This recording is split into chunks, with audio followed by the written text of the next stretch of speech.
Mesdames et messieurs, bonsoir et bienvenue dans ce journal. Au sommaire de l'actualité ce soir, un semi-remorque de déchets est amassé chaque année dans notre commune. 2 techniciens de la mairie des Pennes-Mirabeau ont accepté de nous parler de la situation préoccupante dans laquelle se trouve notre commune et comment remédier à la destruction du paysage pénnois. Nous retrouvons tout de suite Valentin. Merci Iman. En effet, Philippe Chabot et Gérard Philippe sont 2 techniciens de la mairie des Pennes-Mirabeau. Ils sont venus nous rencontrer dans le but de nous sensibiliser à l'environnement lors d'une réunion regroupant la junior association Zapado et ainsi que d'autres jeunes pénnois qui s'intéressent à cette problématique. Dans un premier temps, ils ont détaillé le déroulement de leur journée de travail et nous ont présenté leur matériel. Donc il y a une camionnette, des camions grues, des balayeuses et avec la camionnette, ils ramassent des tonnes de déchets par an, ce qui est vachement énorme. Ensuite, ils ont cité les endroits où il y a le plus de déchets dans les Pennes-Mirabeau et nous avons appris que le parc des Amandiers se situe à la première place. Bien sûr, il y a d'autres zones, comme par exemple Rebuty, Versailles, Tante-Rose. Le volume de tous ces déchets correspond à un semi-remorque de canettes, de mégots de cigarettes, de papiers en tout genre, de cartons, de sacs d'ordures, et j'en passe. La cause principale de tous ces déchets sont les emballages de fast-food, cite un des techniciens présents pendant la réunion, et on le retrouve dans toute la commune. Il faut savoir que ces déchets entraînent des pollutions visuelles et olfactives. On a des jours de collecte à 6.2 ou à 6.3 par la CPA pour les ordures ménagères et le tri. Mais vous avez des lotissements où, en téléphonant à la CPA, vous appelez et vous avez une gazinière, une machine à laver, un frigo, un meuble, peu importe, tout un tas de panels hétéroclites, d'objets à jeter. Vous appelez la CPA, sous 24 heures, on vous donne un rendez-vous. C'est-à-dire que la veille, vous le sortez devant chez vous, le lendemain matin, ils passent un camion, et ils enlèvent les encombrants, ils enlèvent ce que vous avez demandé. Aux amandiers, pour souhaiter que les amandiers, on passe 3 fois dans la matinée, 3 fois, on remplit le camion. Parce que régulièrement, il y a des gens qui jettent. Alors je comprends que la personne qui a, comme demain, c'est perte, elle a décidé de vider son barrage, elle fait de la propreté, elle met tout dedans, ou elle va la porter plus loin, le téléphone pas pour le rendez-vous, ni rien. Voilà. Et tout ça, ça nous impacte. Ça nous impacte des problèmes de tournée, de ne pas finir notre journée qui reste d'état. Hein. On essaye le vendredi à être à jour. Ainsi, les 2 techniciens terminent l'entretien en signalant que l'objectif de ce service est de nettoyer et rendre propre la ville. C'était un reportage de Valentin Cosolino. Merci.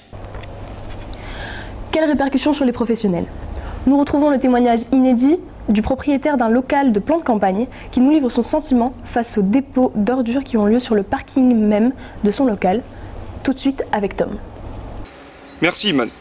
Ce matin, à plan de campagne, dans la plus grande zone commerciale d'Europe, un amas de déchets sauvages nous interpelle. On retrouve sur place le propriétaire de locaux qui veut bien nous accorder un temps pour cette interview.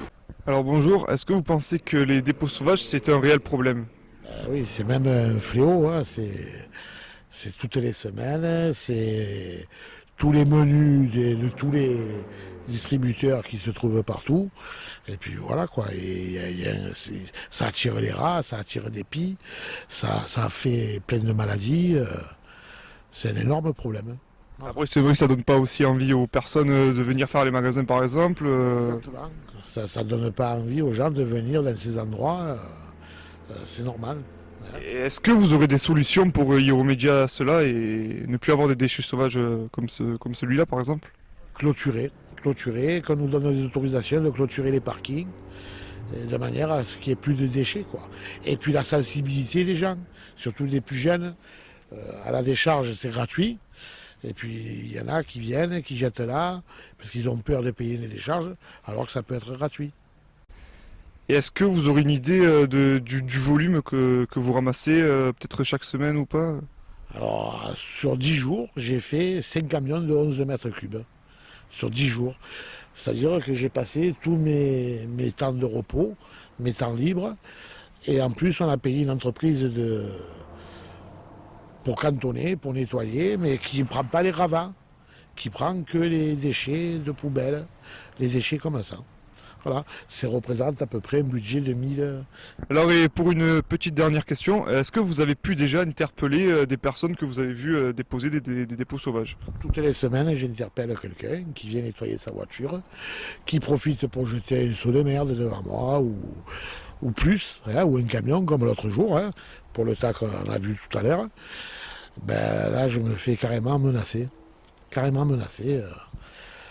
Voilà, tout simplement. Si je rouspète ou si je dis que j'appelle la police, ben, on voit mon véhicule, on voit ma plaque d'immatriculation et on m'explique que je vais avoir des représailles tout simplement. À vous, Iman. Ces incivilités ne restent pas impunies et constituent même une véritable préoccupation pour les forces de l'ordre pénoises. Le chef de la police, M. Mépi, a accepté de faire un rappel à la loi quant au dépôt sauvage avec notre envoyé spécial, Kélian. Merci Man, nous allons maintenant accueillir Jean-Paul Mépi qui est le chef de la police municipale. Alors notre première question est quelles sont les sanctions que peut encourir une personne qui jette ses déchets sur la voie publique? Alors les sanctions sont d'ordre variable, c'est les faits qui constituent l'infraction. En fonction de la manière dont c'est fait, c'est-à-dire que si c'est une personne qui jette un sac sur le bas-côté de la rue, ça sera une contravention.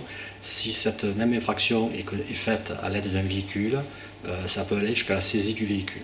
Avez-vous déjà fait face à ce genre de situation? Alors oui, on a déjà fait face à ce genre de situation, sachant que ce sont des infractions très difficiles à constater, dans la mesure où elles sont commises de manière très rapide, parce que jeter un sac par la fenêtre d'un véhicule, c'est quelque chose de difficile à cerner, mais bon, on constate ce genre d'infraction. Que faudrait-il mettre en place pour limiter ce problème? Alors déjà, le respect de l'environnement, ça doit être l'affaire de tous. C'est une question de civisme, ce n'est pas forcément l'affaire que de la police municipale ou des autres forces de police. Ça doit être un comportement citoyen avant tout, parce que préserver l'environnement, c'est également préserver notre environnement sur le plan local. Monsieur Mépi, voici la quatrième question. Qui doit-on contacter quand on fait face à ce genre de situation? La police, la mairie ou la décharge?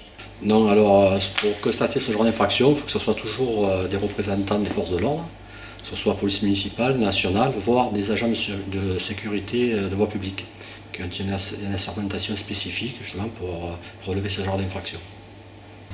Dans un document que nous sommes procurés, on apprend que la commune voisine de Vitrolles a fermé depuis le 1er mars 2018 cette déchetterie aux professionnels et que leur demande de s'orienter vers d'autres établissements spécialisés pour déposer leurs déchets. Est-ce que cela risque d'avoir une incidence sur notre commune? Donc, je vous remercie de me donner cette information puisqu'elle est relativement récente. Alors effectivement, si la décharge Vitrolles va fermer, il va y avoir forcément une incidence sur les communes environnantes, dont les Pennes Mirabeau, puisque tous ces déchets qui étaient jetés initialement à Vitrolles vont être dispatchés sur les autres décharges. Ce qui veut dire une augmentation considérable de l'activité de la décharge de Pennes Mirabeau et voire aussi malheureusement des jets d'immondices qui vont certainement se commettre, puisque malheureusement, je parlais de civisme il y a quelques instants, le civisme des gens font que peut-être que certaines personnes ne prendront pas l'initiative de se rendre dans la décharge et jetteront plutôt que de faire un peu de distance pour les jeter dans de bonnes conditions. C'était Kélian Deplat avec le chef de la police municipale, M. Mépi. Ayman, je vous vois en antenne. À l'occasion de la semaine européenne dédiée à la lutte contre le gaspillage scolaire, nous retrouvons nos envoyés spéciaux Martin et Daniel à l'école primaire des Cadenots afin d'interviewer les élèves pendant leur pause méridienne. Lors du temps qui nous a été accordé, nous avons mis en place un temps de parole autour de ce qui a déjà été vu en cours. L'animatrice lançait un sujet et les élèves débattaient. Quand on ne sait pas trop ce qu'on a dans son assiette, c'est bien de demander à la cantinière. Elle sera ravie de vous répondre. C'était une soupe de légumes. Alors, est-ce que vous savez ce qu'on met dans une soupe de légumes? Des légumes. Des carottes. Des carottes. Des légumes. Non. Des légumes. Non. Des brocolis. Des brocolis, on peut mettre. On peut mettre des courgettes. Des courgettes. Des poireaux. Des poireaux. Du chou-fleur. Du chou-fleur, si on veut. Des tomates. Oui, si tu veux mettre des tomates pour donner du goût. Du potiron. Du potiron, oui. Alors, je crois qu'il y en a qui ont l'habitude de manger des soupes, certains. Par la suite, nous avons, sur la base du volontariat, interviewé des élèves sur ce qu'ils pensaient pour l'avenir. En fait, chez moi, quand on mange par exemple de la salade, Oui. ben, mon papa et ma maman, quand ils achètent la salade, il y a toujours un emballage, un papier. Alors du coup, on le met dans un sac de recyclage et quand le sac il est rempli, on va aux poubelles de recyclage et on le met dans la poubelle de recyclage. Moins gaspiller d'habitude parce que comme il y avait le concours, j'ai essayé de tout manger. Oui, parce que j'adore ça. En fait, chez moi, par exemple, avec un crayon, des petits pots comme ça et un gros yaourt, j'ai fait une maracas à mon petit frère. Oui, si on ne sait pas ce que c'est et qu'on n'a jamais vu, ben on peut goûter ou sinon on demande à la cantinière. Je crois qu'il y a beaucoup de gaspillage à la cantine. Pourquoi? Parce que à chaque fois que je suis dans une table, j'en vois à côté de moi, en face de moi et tout, qui jettent tout le temps, ils font même pas l'effort de goûter. D'accord. Et est-ce que tu crois qu'il y aurait une solution pour qu'il y ait moins de gaspillage?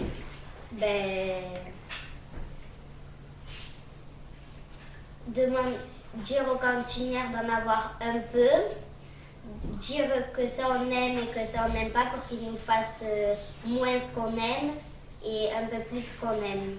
D'accord. Voilà, et il y a une poubelle où on gaspille et une poubelle où on recycle. Ils ont donc évoqué leurs craintes, mais aussi leur optimisme pour un avenir meilleur. Un homme aux multiples talents, Pierre Rabhi, auteur, essayiste, poète et agriculteur. Nous le retrouvons lors de sa conférence donnée au Théâtre de Verdure de Carry-le-Rouet hier soir avec Rémi, à vous le magnéto. Oui, bonsoir Tom, bonsoir à tous. Il y a maintenant de la 15 minutes, la conférence de Pierre Rabhi s'est terminée. Plus de 1000 personnes étaient venues assister à cette conférence. Pierre Rabhi nous a parlé de l'environnement, de son livre Les Colibris et nous a donné des petites anecdotes sur sa vie et sur l'environnement. Bravo pour cette année de l'émission. Je crois que c'est vraiment mérité, mais ne partez pas tous parce que nous avons collecté un certain nombre de questions. Alors, pour commencer sur la première, alors il y a une association de jeunes qui s'appelle Zapado qui nous a filmé ce soir, donc ils sont là-bas, et ils nous ont posé tout un tas de questions et notamment nous interpellent sur la nécessité et la difficulté de sensibiliser certains de leurs congénères pour lesquels l'intérêt planétaire est éloigné des préoccupations quotidiennes. Les incitations à consommer dont ils sont la cible les rendent souvent imperméables à ce sujet si essentiel pour leur avenir et devenir. Qu'est-ce qui pourrait les faire changer? C'est ma première question. Si vous voulez, quand on veut que quelque chose change, il faut l'appliquer soi-même déjà. On ne peut pas dire des autres doivent changer et nous, voilà, on ne propose que les changements. Mais je pense qu'on est beaucoup plus efficace quand on se met en cohérence soi-même avec ce que nous voulons que les autres fassent. Si nous-mêmes nous mettions dans cette cohérence, elle est d'abord crédible et finalement nous donne une certaine justement une certaine crédibilité parce que nous l'appliquons nous-mêmes. Je pense qu'on ne peut pas simplement dire aux autres faites comme ci ou faites comme ça. S'il y a quelque chose à faire, c'est d'abord soi-même, commencer par soi. Et quand on commence par soi, eh bien d'abord ça nous fait un chemin d'exploration de nous-mêmes et la mise en cohérence avec nous-mêmes. Et cette mise en cohérence avec nous-mêmes influe. Parce qu'on peut en parler, non pas comme un vœu pieux, mais pour quelque chose qu'on a soi-même tenté d'appliquer, même s'il y a de l'imperfection toujours là.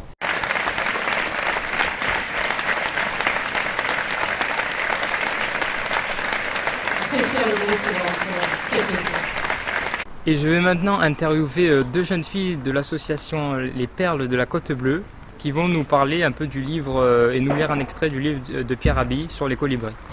Colibri, une plateforme de rencontres et d'échanges. Un jour, dit la légende, il y eut un énorme incendie de forêt. Tous les animaux, terrifiés, atterrés, observaient impuissants les désastres. Seul le petit colibri s'activait, allant chercher quelques gouttes d'eau avec son bec pour les jeter sur le feu.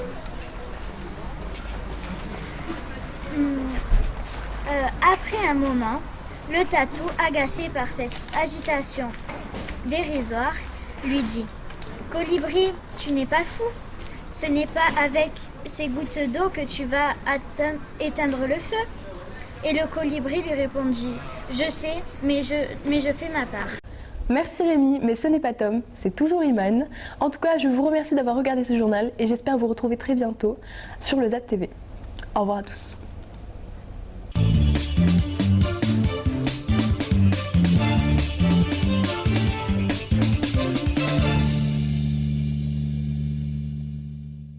Bonjour, je me présente, je m'appelle Eva, j'ai 13 ans et je suis ici pour vous parler d'un projet qui a commencé il y a quelques années. Donc un matin je me suis réveillée et j'ai écouté de la radio, donc ils diffusaient un reportage sur l'environnement. Cela m'avait beaucoup interpellée et j'ai commencé du coup à regarder tout autour de moi dans ma commune, donc les Pays de Mirabeau, et j'ai vu les déchets, tous ces déchets qu'il y avait, des gravats. Je n'ai pas compris pourquoi ils étaient là. Donc c'est pour ça que j'ai envoyé une lettre au maire, lui demandant en fait, et lui expliquant mes raisons. Donc parce que j'avais trouvé que la commune était sale et que je ne comprenais pas. Donc le projet, il est réalisé en plusieurs étapes. Une exposition qui va avoir lieu bientôt, un journal télévisé, donc celui-là. Des poubelles aux arrêts de bus, des panneaux sensibilisants et une sensibilisation à l'écologie dans les écoles. Donc vous allez sûrement vous demander pourquoi l'environnement. Parce que l'environnement c'est une ressource à protéger. En effet, l'environnement c'est la nature, l'épanouissement avec les animaux, toute cette richesse que la nature nous offre et que nous ne protégeons pas, alors que pourtant elle nous donne beaucoup, et donc nous ne respectons pas l'environnement. Aussi, il faut rappeler que l'environnement est en train de se dégrader avec les déchets, la pollution, donc tous ces phénomènes néfastes, de faire attention à la pollution en voiture, de privilégier les transports communs, toutes ces petites choses, mais qui sont presque familières, quotidiennes. Et pourtant, c'est ce qui va aider à sauver l'environnement. Et même en tant que Pénois, en tant qu'habitant, on doit le faire parce que même si on n'est pas beaucoup, on peut le faire. Et je suis sûre que ça aidera et que les autres prendront exemple sur nous.